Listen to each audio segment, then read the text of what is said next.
मुफ्त की चीज़ों के चलते लोग काम नहीं करते, क्या उन्हें परजीवी नहीं बनाया जा रहा है? यह सवाल पूछा है कोर्ट ने। देश के विभिन्न राज्यों में चुनाव से पहले राजनीतिक दलों की ओर से मुफ्त सुविधाओं की घोषणा पर सुप्रीम कोर्ट ने नाराजगी जताई। जस्टिस BR गवई और जस्टिस AG मसीह की पीठ ने कहा कि लोग मुफ्त सुविधाओं के चलते काम नहीं करना चाहते। मुफ्त में राशन मिल रहा है, मुफ्त में पैसा मिल रहा है, अन्य सुविधाएं मिल रही है।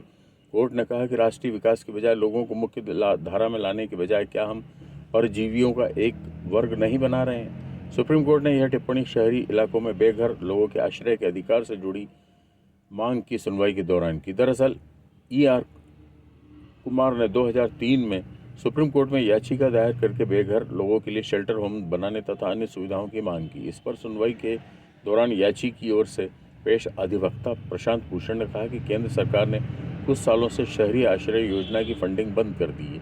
अब राज्य सरकारें कह रही है कि उनके पास फंड नहीं है। इस बार सर्दी के चलते 750 अधिक से अधिक बेघर लोगों की जान चली गई। भूषण ने कोर्ट की टिप्पणी पर कहा कि यदि किसी को काम मिलता है तो शायद ही देश में ऐसा कोई व्यक्ति होगा जो काम न करना चाहे। याचिकाकर्ता ने यह कहा कि यह दुर्भाग्यपूर्ण है कि बेघर लोगों के मुद्दे पर ध्यान नहीं दिया जाता। दरअसल बेघर लोग प्राथमिकता में सबसे नीचे हैं। क्या दया सिर्फ अमीरों के लिए है? सुप्रीम कोर्ट ने कहा कि अदालत में रामलीला मैदान वाला भाषण न दें, अनावश्यक आरोप न लगाएं, यहाँ राजनीतिक भाषण न दें। आप कैसे कह सकते हैं कि दया केवल अमीरों के लिए दिखाई जाती है? सरकार के लिए भी आप ऐसा कैसे कह सकते हैं? यह कहना ठीक नहीं है। सरकार ने गरीबों के लिए कुछ नहीं किया है, उनके प्रति चिंता नहीं दिखाई। कुल मिलाकर इस पूरे मामले में जनवरी 2022 में भाजपा नेता अश्विनी उपाध्याय ने फ्री बीच पर रोक की मांग की थी।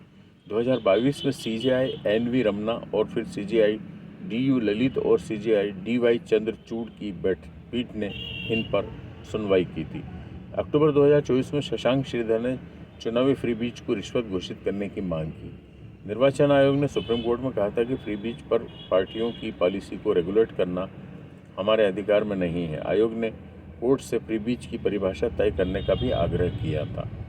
कुल मिलाकर जो राज्य फ्री बीच के चुनावी वादों पर दिल खोल कर खर्च कर रहे हैं उसमें कर्नाटक 53,700 करोड़, महाराष्ट्र 46,000 करोड़, तेलंगाना 35,000 करोड़, राजस्थान 30,000 करोड़, आंध्र प्रदेश 27,300 करोड़, मध्य प्रदेश 23,400 करोड़, उत्तर प्रदेश उड़ीसा 16,900 करोड़, हरियाणा 13,700 करोड़ और छत्तीसगढ़ 8,300 करोड़ रुपया इनके ऊपर खर्च कर रहा है। कुल मिलाकर इस पूरे मामले में जो चौंकाने वाले तथ्य सामने आए वो ये है कि अब सुप्रीम कोर्ट ने भी इस पूरे प्रकरण को लेकर अपनी नाराज़गी जाहिर करना शुरू कर दी है कि आखिर ये फ्री में बांटने का सिलसिला कब तक चलेगा। और जस्टिस गवई ने यहाँ तक कहा कि आपको एक तरफा जानकारी, मैं कृषक परिवार से हूँ, चुनाव से पहले होने वाली मुफ्त की योजनाओं जैसे लाड़की बहन तथा अन्य के कारण लोग काम करने के लिए तैयार नहीं हैं। किसानों को मजदूर नहीं मिल रहे हैं। बेहतर होगा कि ये लोग समाज की मुख्य धारा का हिस्सा बनकर राष्ट्रीय विकास में योगदान दें। दूसरी ओर केंद्र सरकार की ओर से पेश अटॉर्नी जनरल वेंकट रमानी ने कहा कि सरकार ने बेघर लोगों के लिए कई योजनाएं शुरू की है। सुप्रीम कोर्ट ने केंद्र सरकार से कहा कि वह याची द्वारा तैयार बेघर लोगों की सूची का अध्ययन करे और संबंधित मंत्रालय से इसकी हकीकत पता करे। कोर्ट ने सरकार से यह भी पूछा कि शहरी गरीब उन्मूलन योजना कितने समय में लागू होगी। कुल मिलाकर यह एक अत्यंत महत्वपूर्ण मुद्दा है कि लोगों को मुफ्त की सुविधाएं देकर क्या हम उन्हें परजीवी नहीं बना रहे हैं।